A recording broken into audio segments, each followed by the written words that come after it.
اب ذرا اپنے اوپر غور کریں، توجہ کریں، دیکھیں اپنے نظریات کو، غور کرنا، توجہ کرنا. چھوٹی چھوٹی باتیں اٹھاؤں گا، حدیث اور قرآن کے جملے دوں گا انشاءاللہ.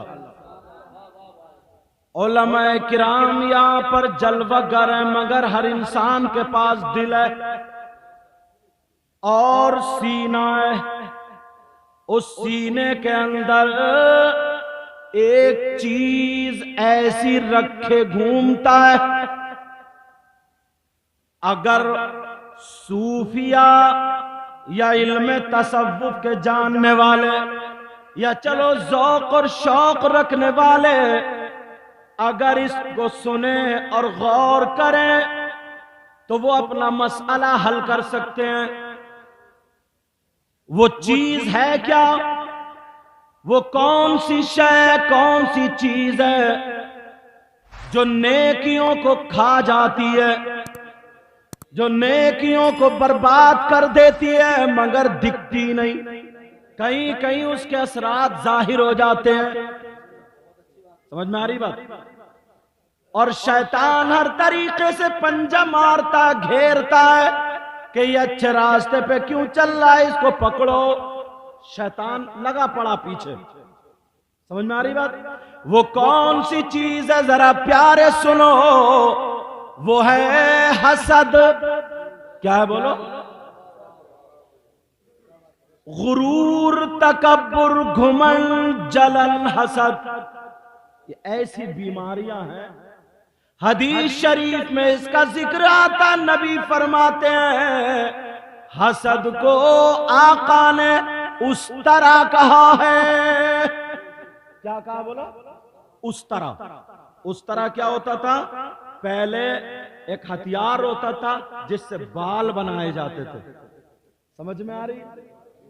ہاں ابھی بھی اب تو ریزر وغیرہ کیا کیا چل رہا ہے، سمجھے؟ اسٹائل بدل گیا.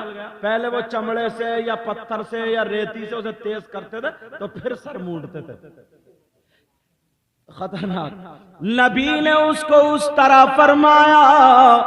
صحابہ نے عرض کیا آقا یہ اس طرح کیوں کہا؟ تو آقا فرماتے ہیں یہ وہ اس طرح نہیں ہے جو بالوں کو مونڈ دیتا ہے، جو بالوں کو ہلاک کر دیتا ہے، سر سے بال ختم کر دیتا ہے. حسد وہ اس طرح ہے جو دین اور اسلام کو برباد اور ہلاک کر دیتا ہے. یہ تشریح فرمائیے کیا کر دیتا ہے؟ آپ ذرا دیکھو، غور کرو، کتنا حسد انسان کے اندر. حاجی جی ہیں مگر حسد بھرا ہوا، نمازی ہے مگر حسد بھرا ہوا، مولوی ہے مگر حسد بھرا ہوا، حافظ و قاری ہے مگر حسد بھرا ہوا، پڑوسی ہے حسد بھرا ہوا، کسی کا مکان اچھا بنا اس کے پیٹ میں درد ہوا. یہ ساری باتیں آپ دیکھ سکتے ہیں. یہیں تک کہ حسد کی بنا پر انسان کسی کی اچھائی کرنا تو الگ رہا، سننا بھی گوارا نہیں کرتا. سننا بھی گوارا نہیں کرتا ہے. اور سنو، ہاں یہ حسد کی بنا پر، یہ حسد کی بنا پر مقتدی جس امام کے پیچھے اگر نماز پڑھ رہا، توجہ رکھو، وہ امام اگر اللہ اکبر کہے تو رکوع میں جائے، سارے لوگ رکوع میں، اللہ اکبر کہہ کے سجدے میں جائے، سارے لوگ سجدے میں. پیچھے والا چاہے ولی ہو، مفتی ہو، قاضی ہو، سید ہو، کوئی بھی ہو، اگر امام کے کہنے پر اللہ اکبر پر سجدے میں نہیں گیا یا رکوع میں نہیں گیا، وہ سوچے میں تو ولی ہوں، وہ سوچے میں تو مفتی ہوں، وہ سوچے میں تو علامہ ہوں، امام سے پہلے جاؤں گا. تو پیارے سن لو، شریعت مصطفیٰ یہ کہتی ہے اگر امام سے پہلے چلا گیا، تو مفتی ہوگا، علامہ ہوگا، کتنا ہی بڑا متقی پرہیزگار ہوگا، امام سے پہلے گیا تو تیرا یہ سجدہ مقبول نہیں بلکہ مردود ہے۔ کیا بولو؟ مردود ہے، مقبول نہیں۔ اللہ تعالیٰ اپنی عبادت قبول نہیں کرتا ہے، مگر کتنے لوگ نماز پڑھ رہے ہیں، شروع کر دیتے ہیں، اب شیطان پیچھے پڑا، سوچا بڑی نمازیں پڑھ رہا ہے، بڑا اچھا کر رہا، شیطان نے پیچھے نہیں کھینچا اور اوپر چڑھا دیا۔ توجہ رکھنا، شیطان کے سیاست دیکھو، اس نے پیچھے نہیں کھینچا، نماز پڑھنے سے نہیں روکا، بلکہ اور آگے بڑھا کر کے کہا مسجد سے 2 منٹ بعد میں نکل، اور نکلنے کے بعد اب اگر تیرے گاؤں میں کوئی عالم ہو یا کوئی مفتی ہو یا کوئی اور ہو تو بتا، وہ تو تجھ سے پہلے نکل گیا، تو بعد میں نکلا، تو اس سے بڑا پرہیزگار ہو گیا۔ اب روڈوں پر، ادھر ادھر چوراہوں پر، ادھر ادھر اپنے چرچے اس نے شروع کر دیے صاحب، یہیں سے اس نے باتیں نکالنا شروع۔ مگر پیارے، جب میں پڑھا رہا حدیث شریف جب سامنے آئی تو سنو، آنکھوں میں لوگ ایسے ہیں جو شیطان کے چکر میں آ گئے ہیں۔ اب ذرا سنو حدیث کیا، حدیث کا جملہ کیا ہے؟ نبی فرماتے ہیں لا يستخف بحقهم الا منافق بین النفاق۔ نبی فرماتے ہیں کسی مولانا کی بات غلط ہو سکتی ہے مگر آقا کی بات غلط نہیں ہو سکتی، پوری دنیا کی بات غلط ہو سکتی ہے مگر نبی کا فرمان غلط نہیں ہو سکتا۔ نبی فرماتے ہیں جو علماء کو، عالموں کو، چاہے وہ امام ہو یا مدرس ہو، پڑھانے والے ہوں، جو عالموں کو، علماء کو کمتر سمجھتا ہے، ذلیل سمجھتا، حقیر سمجھتا ہے، نبی نے مہر لگا دی، وہ کھلا ہوا منافق ہے۔ پیارے وہ کون ہے بولو؟ منافق۔ اور نبی جس پہ مہر لگا دے شک ہو جائے گا کیا؟ لا يستخف بحقهم الا منافق بین النفاق، وہ کھلا ہوا منافق۔ تو تمہیں شیطان کے اس حملے سے بچنا ہوگا اور منافق نہیں بننا ہوگا۔ اب کیا قرآن کی بات غلط ہو سکتی؟ بولو، قرآن کی بات غلط نہیں ہو سکتی۔ اور ایک جگہ اللہ فرماتا ہے ان اللہ جامع المنافقین والکافرین فی جہنم جمیعا۔ اللہ تعالی منافقین کو اور کافرین کو دونوں کو ایک جگہ جہنم میں اکٹھا رکھے گا۔ کیا قرآن کی بات غلط ہو سکتی؟ مگر لوگ، نفس اتنا موٹا ہو گیا ہے، اتنا موٹا نفس، اب کسی کو گردانتے ہی نہیں۔ یہ جو اندر بت ہے نا، شیطان ہے، پہلے اسے مارنا پڑے گا، چاہے وہ مولوی کے اندر ہو یا مقتدی کے اندر ہو یا امام کے اندر۔ بعض مولانا بھی ایسے ہیں، 2-4 کتابیں پڑھی وہ بھی پھٹا پھر رہا، حاشیے کو متن کو حاشیہ سمجھتا ہے، وہ بھی کہتا انا، جب تک یہ انا میں ہی ہوں، میں، جب تک یہ انا ختم نہیں ہوگی۔ اللہ امام غزالی کے بارے میں تم نے سنا ہوگا، کتنے بڑے امام۔ جب وہ گئے نا ایک بزرگ کے پاس، بہت بڑے قابل تھے، بہت بڑے قابل، بہت علم تھا، آج کے سینکڑوں عالم ایک طرف اور وہ عالم ایک طرف، تب بھی ان کا مقابلہ نہیں، مگر ایک فقیر کے پاس گئے، بولے پہلے وہ اندر کا جو شیطان ہے نا اسے ختم کرو، اندر کی جو انانیت ہے وہ ختم کرو۔ کیا مطلب، کیسے ہوگا؟ بولے جو مدرسوں میں پڑھائی ہوتی ہے نا تو پہلے علم ہوتا بعد میں عمل ہوتا ہے، اور فقیروں کے پاس جو پڑھائی ہے پہلے عمل ہے بعد میں علم ہے۔ فرق یہ پہلے عمل بعد میں۔ کہا کیا کرنا ہوگا سرکار؟ بولے کھجور کی بوری سر پہ رکھو، چوراہے پہ کھڑے ہو جاؤ، جو بھی نکل کے جائے اس کو ایک کھجور دور کہو، میرے منہ پہ تماچا مار۔ ایک دن نہیں، 2 دن نہیں، 3 دن نہیں، 3 سال تک یہی کرتے رہے۔ 3 سال کے بعد آئے، بولے کیا حال ہے؟ بولے اپنے اندر جو انا تھی وہ ختم۔ بولے ابھی نہیں، اب تمہارا سبق آگے بڑھ گیا۔ بولے اب کیا سبق ہے؟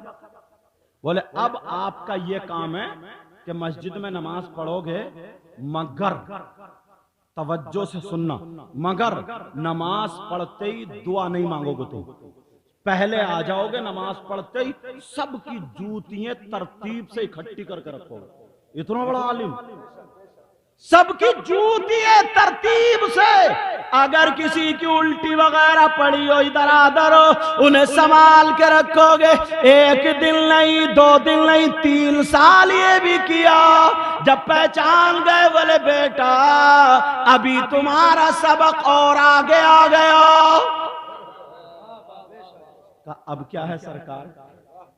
کہا اب ایسے ہے کہ آپ کو کنویں سے پانی بھرنا ہے اور سب کو وضو بنوانا، اور جب جماعت کا ٹائم ہوگا سنت مؤکدہ وہ تو پڑھنی ہے، اور ٹائم پہ پہنچو گے وضو بنوا کر کے سب کو۔